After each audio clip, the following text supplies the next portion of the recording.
Welcome back to Strat.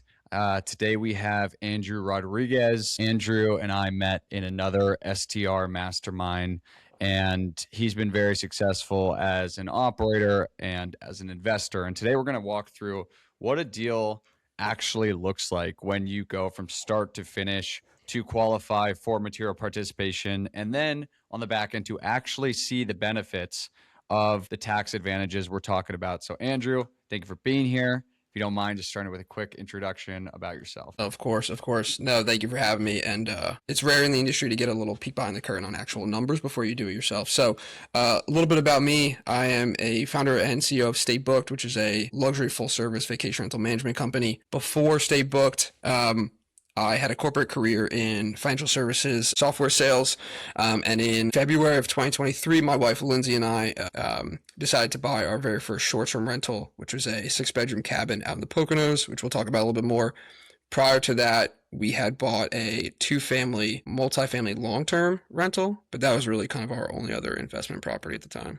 Yeah, awesome, man. And as you guys can see, he's been doing this since 2023, so 3 solid years of experience, not only managing these properties for other people, but actually investing in them himself. And I appreciate you being willing to share the numbers, because I think that's what's going to be really insightful for a lot of people trying to do this for the first time. Like, what does it actually look like behind the scenes? So let's get into the deal, and then we'll start with the market, like how you decided on the market, and what led you to be confident in purchasing in that market. Yeah, for sure. Kind of a little bit about our story is we had the long-term rental. We were really just trying to like slowly build wealth through real estate. I didn't have any grand like short-term rental Airbnb dreams. It took 3 months to really like learn the basics. Now, it's not like I just sat behind a computer for 3 months and didn't do anything. I was like looking at properties, always trying to find the right market, underwriting deals constantly. We live in northern New Jersey, right outside New York City. I had initially wanted to invest in upstate New York in the Catskills.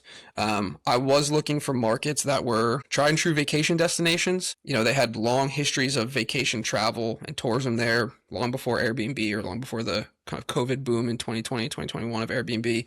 And I wanted something that had good seasonality. So people were coming there, if not year round, like most of the year round. Catskills, they've got ski areas, at least the portion that I was looking at. Ski areas, there's good tourism from New York City because people are always trying to escape the city, and it's only a 2-hour drive. At the time, there were so many people buying houses from New York City as second homes in the Catskills, it was driving the purchase prices up, and there was like no inventory. We shifted to the Poconos because, again, mountain market, tried and true vacation destination with a lot of feeder city. Within about a week, we came across what we now call Lehigh River Lodge. It's a 6-bedroom, a little bit of an older home. You can see on the left, that's what the living room used to look like. So definitely not my style necessarily, a little dated, but it checked the boxes of what we wanted. I wanted a lot of bedrooms. I wanted some element of natural features on the property. So you can kind of see in the hammock photo, like it backs up to a creek. That was going to be, you know, a differentiator for the property for guests. And then also it needed work. Mostly cosmetic. We did a little bit of renovations, but the needing work was actually something we were looking for. It allowed us to buy the house at a better price point, force appreciation and equity growth when we fixed it up. And we were able to, you know, accumulate a lot of hours for the tax strategy by fixing it up ourselves. Yeah, cool, man. So also you mentioned, you know, your markets, Catskills and Poconos. How important is it to choose a market near where you actually live? Because you mentioned 2 East Coast markets, and I know you live in the East Coast. Did you think about going to a different coast, different part of the country, or where did that come into choosing the location behind this deal? Yeah. It's a good question. I'm open. Like, I would be open, but there are considerations with what your end goal is. So for us, our end goal was, you know, to qualify for the STR loophole and show that we materially participated in the property, which obviously you and I are going to talk about more. But that meant that I had to have hours, physical hours, invested into managing and renovating, updating this property. That would be more difficult for me to do remotely if I was simply like sitting behind the computer or on the phone and just telling somebody to go do some work at the house. So, you know, I think people can make really sound investment decisions remotely. But it just depends on what your end goal is, and then finding like the markets and the property that will then fit into that end goal. Yeah. And then for this property in particular, I know in the Catskills, it was super competitive. How did you find this deal? Like, what did that process look like? Were you working with an agent? How many offers did you write? And so on. Yep. I was working with an agent. I just found it off Zillow and actually got connected to the agent through Zillow. So like it wasn't like I had some agent in the market that I knew and trusted super well. I would recommend that you do try to get an agent that you know and trust. This was the first house that I looked at in the Poconos. I think I saw 3 houses that day. The 2 other I didn't like. It had just checked all the boxes, and I had done my underwriting in advance, or at least initial underwriting in advance, which I'll show you in a second. But you know, I had a spreadsheet, I had numbers to plug in, I had a subscription to AirDNA so I could see what the comps were making. So I came across it visually. It checked my boxes that I just went through a minute ago. And then once it kind of like passed that sniff test of like, all right, this like could be a good option, then I went to the data. Then I went into AirDNA. I went into the spreadsheet, ran some numbers, and that's where I got excited about it. Went to the house, and it validated everything that I'd seen online. The sellers were asking 500. We put an offer in at 524 with a 25K closing credit back to us at closing, which helped us. Basically meant we got some cash back on the deal that we could then put towards renovations. And cover closing costs. Sweet, man. And then you purchased this property. You knew it had to have some cosmetic renovations. And then tell me about actually getting it set up. So you purchased this shell of a house. It looks a little outdated. Yeah. Did you hire a designer? What did furnishing costs look like? What was the process to figuring out amenities and these cool features you added, like the hammock and the hot tub? Can you talk through just that setup process? Yeah, I'm actually going to push forward to the underwriting numbers just because it showcases some of these things. So yeah, we worked with a professional designer, and we had kind of not fully engaged, but had those conversations before we even came across this house. So that way we knew like what her fee would be, and we could kind of bounce some ideas, off of her. If you're looking kind of down here, bottom middle, you see furnishing and tech. This is what I had underwrote. We ended up all in cash out of pocket outside of your down payment. So down payment was 50 grand. On top of the down payment, we were 74K. And that includes closing costs. And then all the furniture. We wanted to have a unique style and like an identity to the property. Unique doesn't necessarily mean you like go crazy. It's got to be within a spectrum, because if you go too unique and too out there, you're alienating a lot of people who just don't find your property and your design interesting. But you also don't want to have like, I think everybody's seen this now, the same like furry cow image from like Target that everybody puts in their Airbnb. Like you got to stand out a little bit. So like our designer was candidly kind of eclectic, but she killed it. And the house really like went in on this like nature vibe. So we've got a ton of like cool custom furniture, which I can show you in a second. But like we did a lot of new furniture. So like new beds, some new couches, stuff like that. We painted the entire house. It is an older house. We painted a lot of vanities. We repainted all the kitchen cabinets, which little design hack. Like I love repainting kitchen cabinets. If you've got an older home, even like 20-year-old home, if the kitchen is in good shape, but it's like natural wood cabinet color, paint them. Paint them dark, paint them blue, gray, something like that. It'll look really good in photographs. It stands out. So a lot of paint work, a lot of just like decor. Lindsay, my wife, went out and did a bunch of like thrift shopping for antiques, like just some cool things. That doesn't mean we went out for cheap things. We went out for cool things. Like difference there for sure. And then in terms of the amenities, the house has a big wraparound back deck. Already had a sunken in hot tub, which was great and works, so we still have that. But we added all new outdoor furniture, outdoor sectional, propane lamp, sun loungers, picnic tables, new grill, and then there's a walkway down through the woods that opens up to the river and a little seating area out there. All new polywood Adirondack chairs, new fire pit, new hammock, and like some landscaping cleanup there. So yeah, I would say be unique, be thorough in your design. Like guests will notice if the kitchen and the living room look awesome, but the bedrooms are hideous and old. Or like if you spent all this money on, I don't know, brand new dining table, but like you have brown and pink towels and hand cloths. Like you want to be thorough in your design. And don't cheap out on things either. Like polywood Adirondack chairs around the fire pit are like a must have. If you've got flimsy plastic fire pit chairs that people can like tip over and break their legs, it just brings the whole experience and like the perceived value way down. Yep. Being cheap can be expensive sometimes. So, in terms of your underwriting here, are these your projections? Yeah. And how does that compare to your actuals in terms of your average daily rate? and, your actual performance that you're seeing for the property. Yeah. So year one, these were actually like almost spot on. We estimated 123, just under 124K of gross revenue. We came in at 124 or 121. The other costs were like pretty spot on, except for a couple hidden things, which I'll touch on. But like our Yep. utilities were higher than we expected. Yep. Um, Pennsylvania utilities are just super expensive, particularly the Poconos, and it's an older home. It's not energy efficient. Um, it gets pretty cold out there in January and February. The past couple winters, our electricity bill has been like $1,500 a month. It's a lot.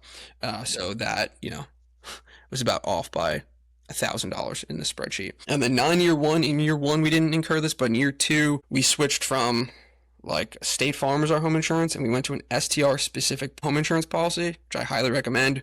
We use Proper. There are some other ones out there like Steadily, I think. Proper costs, our premium is like $8,700 for the year. So our insurance costs went up like $700 a month Yep. as well. Year two, the gross revenue went up to about 140. So we saw good growth there, even with the Yep. increased costs. And then we can talk about this at some point too. We're in the middle of year three, but that's actually started to like stagnate a little bit as well. But overall, like deal, I'm very happy with, especially for our first one. Yeah, absolutely. And anything as you're launching it, as you're seeing your first guests here, as you're looking back at your underwriting, and you mentioned a few other expenses, you mentioned your income, anything else surprise you as you were purchasing this property? During renovations, probably how long it took. Not that Mm, renovations need to take a long time, but like, for your first one, you're building a business. Like this is not, putting money in an index fund. Like this is not even buying a multifamily where you just have tenants come once a year. Like this really is a hospitality business that you're opening. Even if you mhm. work with a full service property manager that handles most of the stuff long term, um, it's still a hospitality business. Someone else is just running it for you on the day to day. So like getting the house up and running, even some things like knowing how many sheets we had to buy. We had to buy 3 sets of sheets, not just bath towels, then hand towels. Then we provide like striped cabana towels for the pool. Like Mm. there's just, there's just a lot of like little nuance in terms of all the things you need for the house. How many utensils Yeah. do you have? Stuff like that. So renovation, that was probably, it just took longer to know that we were covering the bases. And then other surprises when launching. Honestly, not really. I think the important thing for us there is that like we came in with a good education. We invested Yeah. in a coaching program in a mastermind. Like we did not come in just blind. Now as a property manager and also someone who has a pretty large meetup and networking group in New York City, I come across people all the time who are like, "Hey, I bought this house 2 months ago. Like I'm having so much trouble with the guests. A lot more work than I thought." And I asked them like what education they did before they got into it, and they're like nothing. I read some Facebook posts, and Mm. it's a balance because you don't want to be paralyzed and you don't want to just do research forever, but you should have a foundation of knowing what you're getting into, and that'll really help things go a lot smoother. Yeah. Yeah, absolutely. So you mentioned some benefits. You have your appreciation, your forced appreciation. I don't know if you ever stay in the property yourself and use it as a vacation rental for yourself. It sounds like it's cash flowing. And then the last thing is the tax benefit. So I'll let you, talk through how it performs here, just overview of what you just talked about. Then I would love to see what that looked like from Yeah. the tax side, Yeah. and all the benefits there. Yep. And honestly, most of this we already kind of touched on, but overall, very happy. I think one key thing is on my underwriting in the last slide, I had cash on cash was around like 20%. Some people today struggle to find 20% cash on cash. I'd be curious if you have any thoughts on that, Ryan. Like purchase prices are different. Even just being 3 years later, the environment in terms of the real estate market and what you're looking at as investment potential varies. So when you're looking at investments, just make sure you know kind of like what good success criteria and what metrics you're looking to hit in like the environment in which you're investing in. Don't look back 3 years because a lot of things can change in 3 years. Let's go through this, and yeah, let's break it down from the top. So I think the big thing is your W-2 income that's Yep.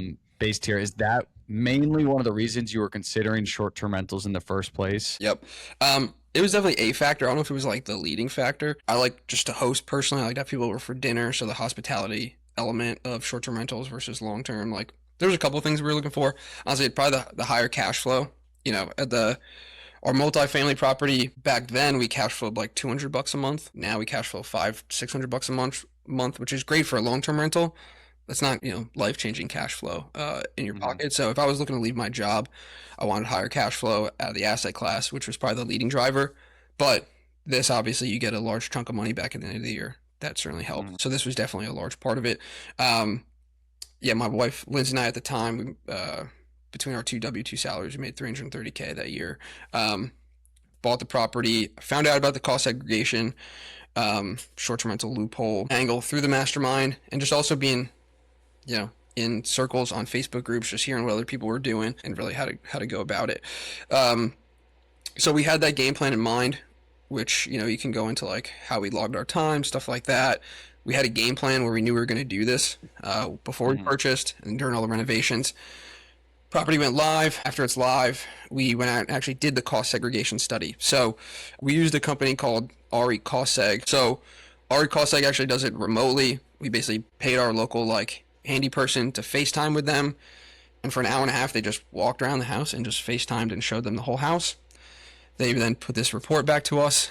We sent that to our our CPA team that did our taxes, and these are some of the numbers that basically came out of it in terms of the amount of bonus depreciation that they were able to assess and then put forward in 1 year. And the sexy number at the bottom is all for our taxes. We actually got a $38,000 refund that year instead of owing money to the government. Yeah, yeah. It's a good looking number, and the total depreciation, that's based off of the building value too. So there's another video in this program about how do you actually find the depreciable value of the home, which is just deducting the land value from the purchase price. Um, but yeah, so you received $38,000 back Yeah. from your tax returns. That's a good chunk of money. Yeah. And then when you add that to the cash flow, to the appreciation, to being able to go and use this home for a hosting site or a vacation for yourself, there's a ton of benefits that all start to stack up and make this make a lot of sense. And you also mentioned a few key players here. You had your agent, you had your cost segregation specialist, you had your CPA Yep. at the end. First of all, and your designer, actually. I don't want to forget that. Yeah, for sure. For the CPA, how did you find the CPA, and what was the process like to actually make sure that you were going to receive this tax benefit and not go through all the effort and in the end, not be able to qualify for this bonus depreciation? Yeah. Net worth is your network, to use another cliche, corny term. Got a bunch of recommendations from the mastermind from other people that I had met online that were doing short-term rentals and had done this before for the CPA. And I cannot understate this enough. A short-term rental knowledgeable CPA is a must-have. There are several that have made their name off of that. I think there's varying experiences with a bunch of them. So certainly like go out, still test, interview, vet whichever ones you're going to work with, but be weary of like a local CPA or the CPA your family's used for generations that says they like read the short-term rental tax code and they know it because they read it. It is like a lot of law and tax code. It's a little bit vague sometimes, and you really need to know and understand it and work with someone who knows and understands it, as their whole business. A lot of even real estate CPAs don't necessarily know it. They more know Mhm. like commercial assets, apartment buildings, stuff like that. They don't necessarily always know short-term rentals. They might, but they don't necessarily know it. So yeah, having a good CPA is super, super key in that regard. Yeah, and what do those conversations sound like in terms of figuring out what material participation rule you're going to qualify for, tracking it, Yep. and then providing them all the documentation to make sure again you actually qualify for it? Yeah, 100%. Again, go back to content that's online or in programs like this. Like programs like this are going to give you the roadmap. Now, sometimes things can still be a little bit, I don't know, maybe not gray, but like you've got to take your own interpretation and you've got to make a game plan off the information out there. Like things don't always get spoon fed to you. One of those is how you're going to qualify. There are a couple different ways to do that. At the end of the day, we knew we were going to qualify because we were going to have more hours logged on the house than anyone else because of all the updates and the renovation that we did on it, and then the fact that we self-managed it. So nobody else was managing it. The only other people that, whose hours we had to kind of compete with were our cleaners. The property also went live on Airbnb late July. So that means we didn't have an entire 12 month of the calendar where like our hours had to compete with the hours the cleaner spent cleaning the house, for example, or your property Mhm. manager spends managing it. So, we used the 100-hour rule. I think we had 390 hours logged. A little bit of a, uh, lessons learned there. I didn't always keep the best hours, like time tracking. It gets tricky. I would stay on top of it. I highly recommend staying on top of it. I did do it maybe like once a month. I'd go look back. I kept receipts, but like it's a lot to comb through, and you want to make sure it's airtight. Mhm. I have personally, with my client base, started to see some folks get audited for this. Now, thankfully, my clients, the one that did get audited, she's a former uh, tax professional actually, so she had airtight logs. But like, you do want to make sure you have airtight logs. You don't want to buy a property and then 10 months later try to go retroactively fill out a spreadsheet and find all your supporting documentation. It's just not going to be good if you did get audited, and it's going to be really time consuming for you to try to like piece everything together retroactively. Yeah. So I know you mentioned it wasn't the smoothest process, but you did mention you tracked your hours. What method did you use or tools did you use to track your Yep. hours? And on top of that, have you learned anything since then that you might implement in order to make sure you're tracking your hours as accurately and as efficiently as possible? Yeah. I had my CPA provide me just with like a spreadsheet template. Okay. And then I would just basically put everything in the spreadsheet. And then I would save any supporting documentation in Google Drive and then just link that documentation to that row, that entry in the spreadsheet. So, drove out to the property, spent 6 hours there fixing it up, and I bought gas. I'd, take a photo of the receipt, upload it, email chains, anything like that. Like I would just save it to Google Drive and then link it. I do know there's like apps now where you can track your driving time or your miles, or just like Hmm. there's some apps that I think can speed that up, and probably make it a little bit more sound from a documentation perspective as well. That's probably what I would do in the future. Yeah, Mile IQ is an example of that. There's we'll provide some other examples of ways you can track hours, but clearly you did it well enough, and you qualified for the 100-hour rule. You showed that you actually participated in management activities. So it looks like you did guest communication, dynamic pricing, vendor coordination, listing management, bookkeeping, supply runs. So pretty much the whole operation of managing these short-term rentals. What was the thing or the things out of that list that was taking up the most time for you in terms of actually being able to log those hours? Was it going to the property? Was it talking to guests? Like, what was the most time consuming part of the operation for the short term rental? Yeah.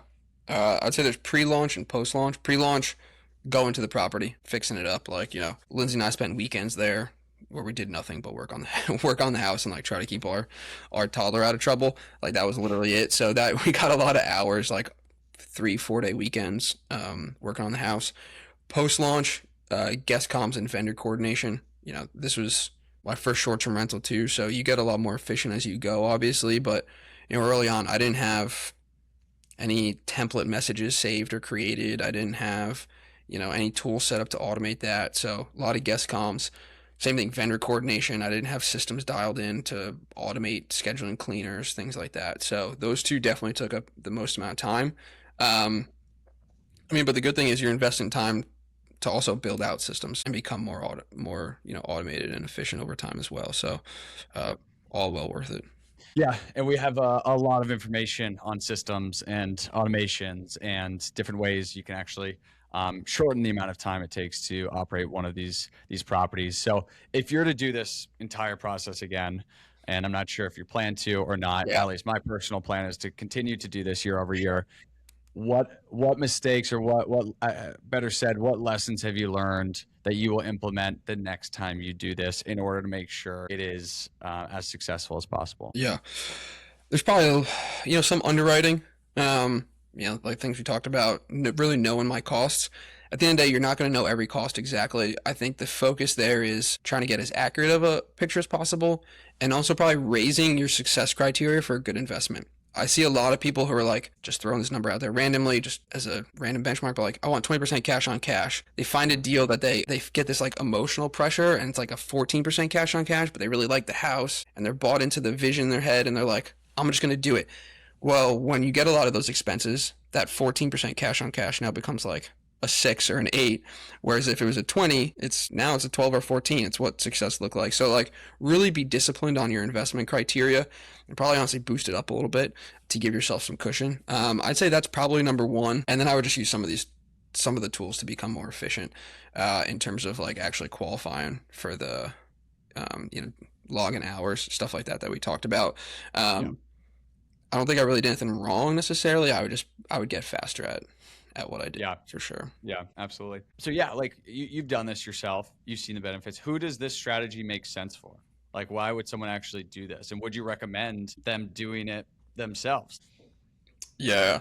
And this is a little bit of the lessons learned, but I think kind of at the bottom is the key one here. Like, this is a hospitality business. I think you just need to be ready to know what you're getting into. I think it's fantastic for people that are high income earners that want to build a diversified wealth portfolio for their family, that are looking for cash flow. Like, all the things that you've talked about in terms of the benefits of the asset class, they're there. That's true. Like, this house has appreciated because we've turned it into a good rental. It's got high review score. We're at 99 reviews finally with like a 4.95 or 4.96. Like, there's value in my market in that as well. So, we bought this for 500. I got an off-market offer through a short-term rental specific agent for like 825 the other day. So like, this is appreciated well. So high income earners want to diversify their wealth, get the tax breaks, but you got to be ready. If you're so busy with just your life, kids, family, work, that like you can barely keep it together as is, you gotta maybe shuffle some priorities around if you want to do this, or go put your money in an index fund or, a commercial real estate fund, something else that's just not going to require that time.